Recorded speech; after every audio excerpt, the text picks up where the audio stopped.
Bismillahirrahmanirrahim.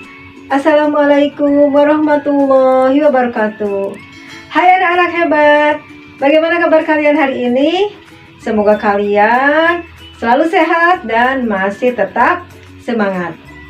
Alhamdulillah bisa bertemu lagi dengan Bu Eni walau kita masih belajar dari rumah.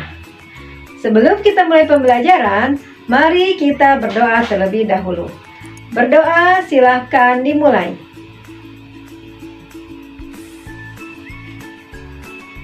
Berdoa selesai. Semoga apa yang kita minta dikabulkan oleh Allah Subhanahu wa Ta'ala. Amin ya Robbal Alamin. Anak-anak, hari ini kita masih belajar di tema yang ke-1, pertumbuhan dan perkembangan makhluk hidup. Di subtema yang ke-4, pertumbuhan dan perkembangan tumbuhan, di pertemuan yang ketiga.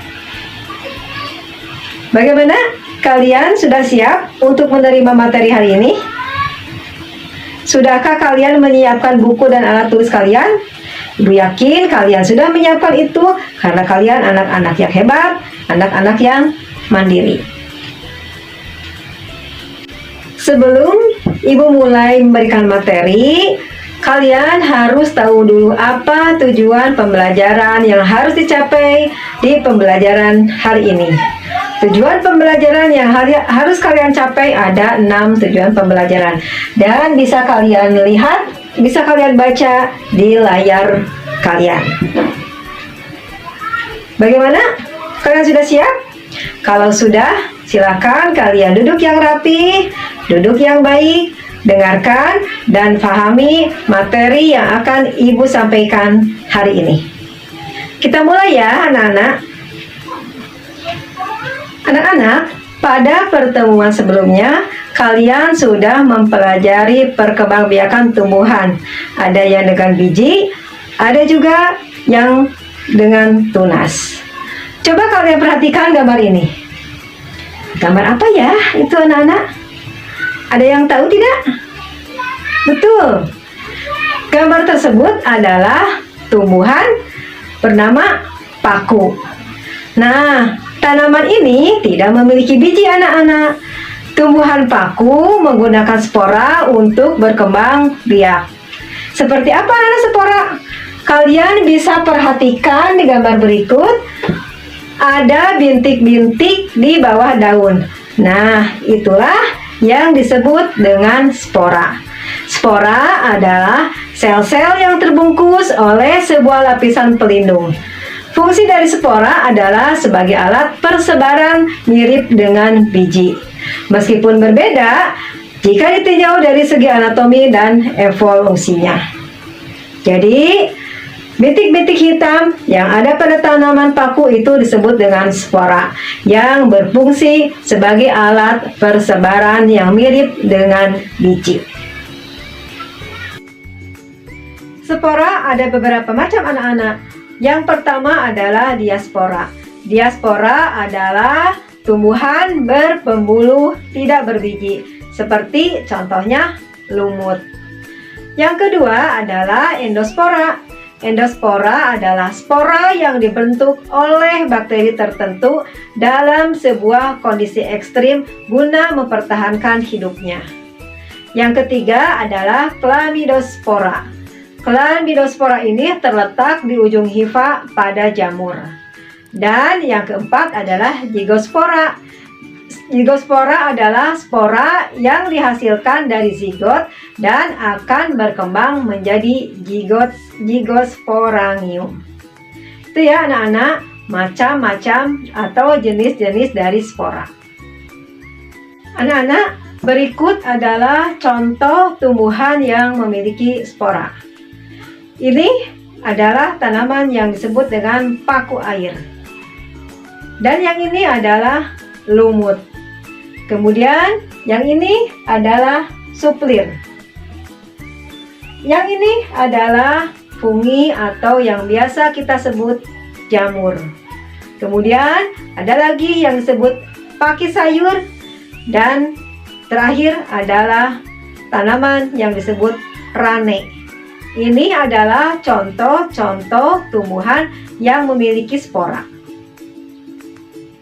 Nah, itu adalah sebagian dari contoh tumbuh-tumbuhan yang memiliki spora. Tentunya masih banyak lagi tanaman yang berkembang biak dengan cara spora. Anak-anak, bisakah kita ikut melestarikan lingkungan? Tentu saja bisa. Kita bisa ikut serta menambah jumlah pohon. Semakin banyak pohon ditanam, akan semakin baik udara yang ada di sekitar kita. Kegiatan merawat tanaman termasuk mencintai lingkungan. Merawat dan memelihara tanaman merupakan kewajiban kita terhadap lingkungan. Ada banyak cara untuk kita mencintai lingkungan. Di antaranya adalah kalian bisa membuang sampah pada tempatnya. Kemudian menghindari tebang liar. Yang selanjutnya, membersihkan lingkungan setiap hari. Kemudian tidak merusak tanaman setempat. Tidak membuang bahan kimia di aliran sungai. Menanam kembali hutan yang gundul. Melakukan tebang pilih. Mencari ikan dengan cara tradisional. Serta menanam pohon di pinggir jalan kota. Itu adalah beberapa cara kita untuk mencintai lingkungan. Kalian tentu tahu, lingkungan yang bersih merupakan lingkungan yang sehat. Jadi kalau kita berada di lingkungan yang bersih, insya Allah tubuh kita akan sehat, terhindar dari penyakit. Anak-anak, kalian tahu tidak bahwa perkembangbiakan tumbuhan itu bisa secara alami dan secara buatan. Setelah kemarin kalian mempelajari perkembangbiakan alami pada tumbuhan melalui tunas, umbi, atau biji. Ternyata beberapa jenis tanaman juga dapat dikembangbiakan dengan perkembangbiakan buatan. Apa yaitu perkembangbiakan buatan? Perkembangbiakan buatan adalah perkembangbiakan tanaman dengan bantuan manusia. Ada beberapa perkembangbiakan buatan, di antaranya yaitu adalah mencangkok, stek, dan menempel. Kalian tahu tidak, kalau mencangkok tanaman adalah cara yang paling murah dan paling mudah untuk mengembangbiakan tanaman. Keuntungan dari mencangkok adalah tanaman tumbuh lebih cepat dari biasanya. Mutu tanaman biasanya lebih baik dari tanaman induknya. Namun, selain ada kelebihan, mencangkok juga ada kekurangannya. Kekurangan tanaman hasil cangkokan adalah lebih mudah roboh. Tanaman yang berasal dari perkembangbiakan dengan biji biasanya lebih kuat. Akar tanaman hasil mencangkok lebih rapuh. Itu anak-anak, kelebihan dan kekurangan dari mencangkok. Anak-anak, kalian bisa lihat bagaimana cara mencangkok tanaman. Sebelum kalian mencangkok, kalian harus mempersiapkan alat-alat dan bahannya. Alat dan bahan yang perlu disiapkan adalah yang pertama adalah pisau. Yang kedua adalah sabut kelapa atau bisa menggunakan plastik. Yang ketiga adalah tali. Dan yang keempat adalah sedikit tanah yang dicampur pupuk kandang. Itu alat dan bahan yang harus kalian persiapkan jika kalian akan mencangkok tanaman. Sekarang kita pelajari bagaimana cara-cara atau langkah-langkah jika kalian akan mencangkok tanaman. Yang pertama, kalian harus memilih cabang atau dahan pohon dengan ukuran sedang. Kupas dahan hingga bersih dari kulit dan lendir, kira-kira sepanjang 5-9 cm. Kemudian, tutup luka pada dahan dengan tanah subur yang sudah dicampur dengan pupuk kandang. Lalu, bungkus tanah dengan sabut kelapa atau plastik, lalu kalian ikat dengan menggunakan tali. Langkah selanjutnya, Siram cangkokan setiap pagi dan sore. Biasanya akar akan tumbuh dalam waktu sekitar 1 sampai 2 bulan. Langkah selanjutnya, setelah akarnya tumbuh banyak, potong cabang dari induknya. Kemudian tanam di tempat yang teduh. Anak-anak, teknik mencangkok banyak digunakan petani sebuah perkebunan. Melalui kegiatan mencangkok, akan lebih banyak buah yang dapat dihasilkan dalam waktu yang lebih singkat. Itulah mengapa petani banyak memilih teknik mencangkok untuk memperbanyak tanamannya. Bagaimana anak-anak? Kalian paham tentang teknik mencangkok? Kalau sudah paham, tugas kalian sekarang adalah silahkan kalian jawab pertanyaan-pertanyaan berikut. Ada 5 pertanyaan yang harus kalian salin dan harus kalian jawab. Tulis dengan tulisan yang rapi ya, anak-anak. Kita lanjutkan lagi ya, anak-anak. Anak-anak, coba kalian perhatikan gambar berikut. Ada Udin dan teman-temannya sedang berkunjung ke perkebunan jambu. Perkebunan jambu tersebut milik keluarga Udin. Di sana mereka melihat banyak buah jambu yang siap dipanen. Mereka sangat senang bermain di perkebunan. Pohonnya rendah namun berbuah banyak. Semua melalui proses pencangkokan. Keluarga Udin sangat rajin memelihara perkebunan. Setiap hari mereka bekerja sama menyiram dan mencabut rumput liar. Tak lupa juga memberi pupuk secara rutin. Udin adalah anak yang patuh dan rajin membantu orang tua.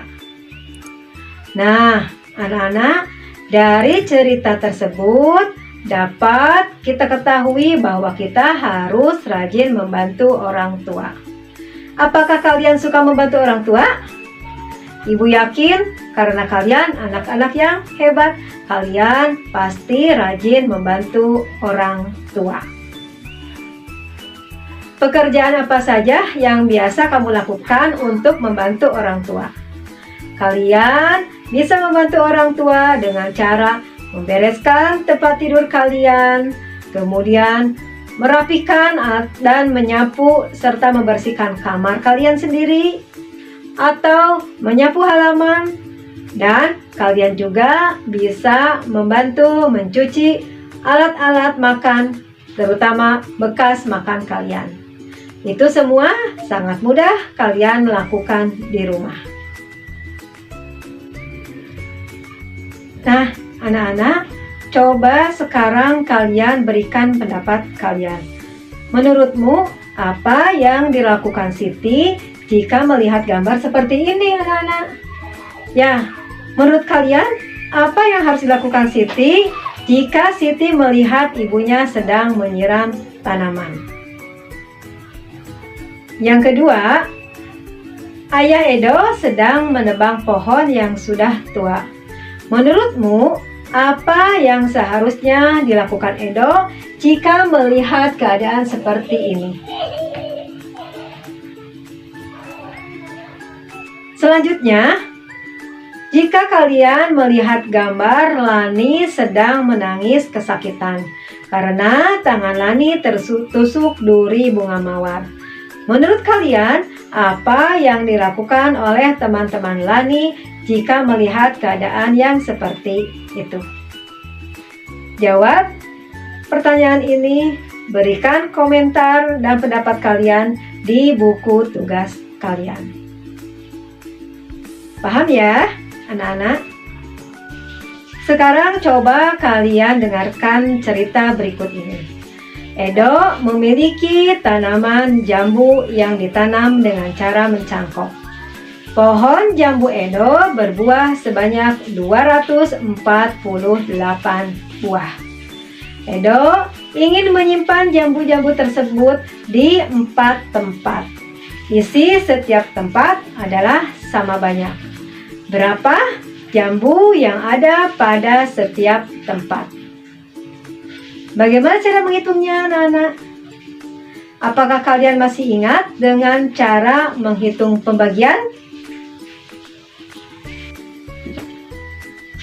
Mari kita bersama-sama menyelesaikan soal Edo ini. Berapa buah jambu Edo yang ada di setiap tempat? Tadi Edo memiliki pohon jambu yang berbuah sebanyak 248. Jambu ini akan dimasukkan ke dalam 4 tempat. Jadi kita bagi 4. Kita bisa menggunakan bagi kurung untuk menghitungnya. 248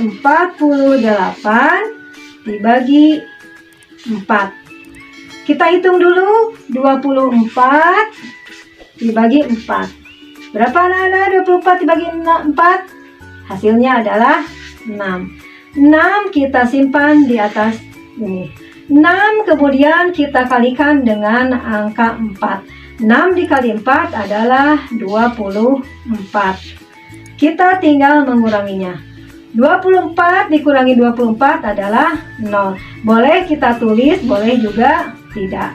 Kita turunkan angka 8. Sekarang kita hitung 8 dibagi 4. Berapa anak-anak 8 dibagi 4? Ya, betul. 8 dibagi 4 adalah 2. Angka 2 kita simpan ke atas. 2 kita kalikan dengan 4, hasilnya adalah 8. 8 dikurang 8, hasilnya adalah 0. Begitu ya anak-anak, cara untuk menyelesaikan soal pembagian. Sekarang, bagaimana cara kita membuktikannya? Kalau 248 dibagi 4 itu adalah 62. Kita gunakan cara perkalian. 62 dikali 4. Bagaimana cara menghitung perkalian?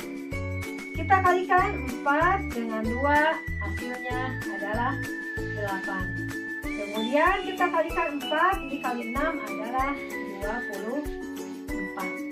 Jadi 62 dikali 4 adalah 248. Sama dengan 248 dibagi 4 sama dengan 62. Bagaimana anak-anak? Mudah bukan untuk menyelesaikan soal pembagian ini? Ibu yakin kalian sudah paham bagaimana menyelesaikan soal pembagian. Karena kalian sudah paham bagaimana cara menghitung pembagian, sekarang silahkan kalian selesaikan soal pembagian berikut dengan menggunakan cara seperti pada contoh. Ada 5 soal yang harus kalian selesaikan dan harus kalian kerjakan. Mudah ya anak-anak? Kalian paham dengan tugasnya? Bagaimana anak-anak? Kalian bisa memahami materi hari ini? Semoga materi yang Ibu sampaikan hari ini bisa kalian pahami dengan baik. Dan semoga apa yang telah Ibu sampaikan hari ini bisa bermanfaat bagi kalian. Nah anak-anak, alhamdulillah pembelajaran kita hari ini sudah selesai. Terima kasih kalian sudah memperhatikan apa yang Ibu sampaikan hari ini. Tidak lupa Ibu selalu mengingatkan kalian untuk selalu mematuhi protokol kesehatan. Jangan lupa jalankan 5M-nya. Jangan lupa juga kalian untuk selalu berterima kasih kepada ayah bunda kalian yang telah membimbing dan menemani kalian selama belajar dari rumah.